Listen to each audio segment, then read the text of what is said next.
সবাই পড়ার চেষ্টা করব। আপনারা সবাই ধৈর্য সহকারে শ্রবণ করুন এবং আমার সাথে বলার চেষ্টাও করুন। সকা ইতি শতায়েতে মর্তাহ মত্তঃ পবসব ক্রমশ চোদ্ভক্তম চন্দ্রোক্তং হে কৃষ্ণ হে কৃষ্ণ হে যাদব যাদব হে সকীতি হে সখীতে অজানাতাম অজানতাম মহিমানাম মহিমানং তবেত তবে ময়া পমাদ পায়েন পায়েন ভাপি ভাতি যচ্চাহাস্যত যচ্চাস্যত অশ্বত্তিতহসি অশ্বতিতৈষি বিহার সহ্যস্য ভুজনেষু একতা বাপুষ্যতি তৎসক্কম তৎকায়মে তম পশমিম।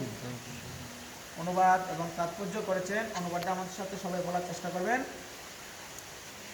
তোমার মহিমা না জেনে বলুন তোমার মহিমা না জেনে সকা মনে করে তোমাকে আমি প্রবলভাবে হে কৃষ্ণ হে কৃষ্ণ হে যাদব হে যাদব হে সকা হে সখা বলে সম্বোধন করছি। বলে সম্বোধন করছি। প্রমাদবশত অথবা প্রণয়বশত আমি যা কিছু করছি আমি যা কিছু তা করছি, তুমি দয়া করে তা তুমি দয়া করে আমাকে ক্ষমা কর। আমাকে ক্ষমা করো।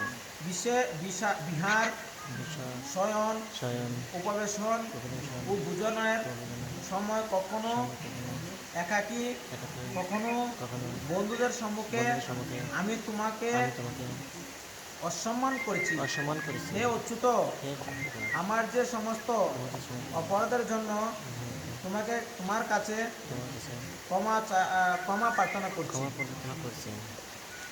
তো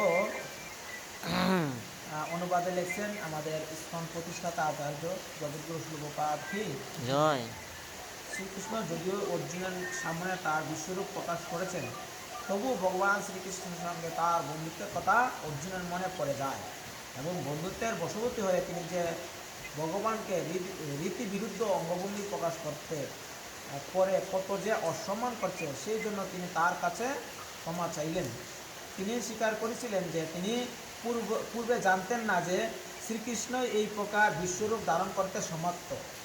যদিও অন্তরঙ্গ বন্ধুরূপে তিনি সেই কথা পূর্বে তাকে বলেছিলেন, অর্জুন মনে করতে পারছিলেন না যে কতবার তিনি ভগবান শ্রীকৃষ্ণের অন্ত বৈভবের কথা বিস্মিত হয়ে থাকে। হে কৃষ্ণ, হে বন্ধু, হে যাদব আদি সম্বোধন করে তাকে অশ্রদ্ধা করেছিলেন। কিন্তু শ্রীকৃষ্ণ এতই করুণাময় যে এই প্রকার ঐশ্বর্যের অধিকারী হওয়া সত্ত্বেও তিনি অর্জুনের সঙ্গে বন্ধুত্বের মতো খেলা করছিলেন। এমনভাবেই ভগবানের সঙ্গে তার ভক্তের অপ্রাকৃত প্রেমময়ী বিনিময় হয়ে থাকে। ভগবান শ্রীকৃষ্ণের সঙ্গে জীবের যে সম্পর্ক তা নিত্য এবং শাশ্বত, তা কখনোই বিস্মিত হয় না। যেমন আমরা শ্রীকৃষ্ণের সঙ্গে অর্জুনের ব্যবহারের মাধ্যমে উপলব্ধি করতে পারি, ভগবানের বিশ্বরূপের বৈভব দর্শন করা সত্ত্বেও অর্জুন ভগবানের সঙ্গে তার বন্ধুত্বের কথা ভুলে যাননি। তো ভগবান এই 41 নাম্বার এবং 42 নাম্বার শ্লোকে ভগবান আমাদেরকে শ্লোকের মাঝে কী বোঝাতে চেয়েছে এটাই যে হে কৃষ্ণ, তোমাকে আমি তোমার বিশ্বরূপ দেখার পরে আমি আগে যে আচরণ করছি, তোমাকে বন্ধু বলে সম্বোধন করছি, তোমার সাথে খেলাধুলা করছি, তোমার সাথে এই করছি সেই করছি, লোকালুকি করছি, তারপরে গাড়ে মানে পায়ে দিয়ে খেলাধুলা করছি, তার জন্য তুমি আমাকে ক্ষমা করি। এইগুলো সম্বোধন করছে ভগবান। অর্জুন আগে বলছে, অর্জুন কৃষ্ণকে বলছে যখন দেখলো তার বিশ্বরূপ বিশাল আকৃতির রূপ, তো হে অচ্যুত বলেও আমার যে সমস্ত অপরাধের জন্য তোমার কাছে আমি ক্ষমা প্রার্থনা করছি। তো এখানে তাৎপর্য কত সুন্দরভাবে প্রভুপাদ বলেছেন যে তোমার যে অঙ্গভঙ্গি, তুমি বন্ধু হয়েছো ঠিক আছে, তুমি জানো তোমার যে অঙ্গভঙ্গি দেখে আমি বুঝতে পারছি যে তুমি আগের কথা, অর্থাৎ তোমার সাথে যে শুরু থেকে যে আচরণ করছি সেগুলো তুমি ভুলো নাই। এবং এখানে যে ভক্ত এবং ভগবানের যে সম্পর্ক তার প্রমাণ আমরা এই শ্লোকের মাধ্যমে পাই।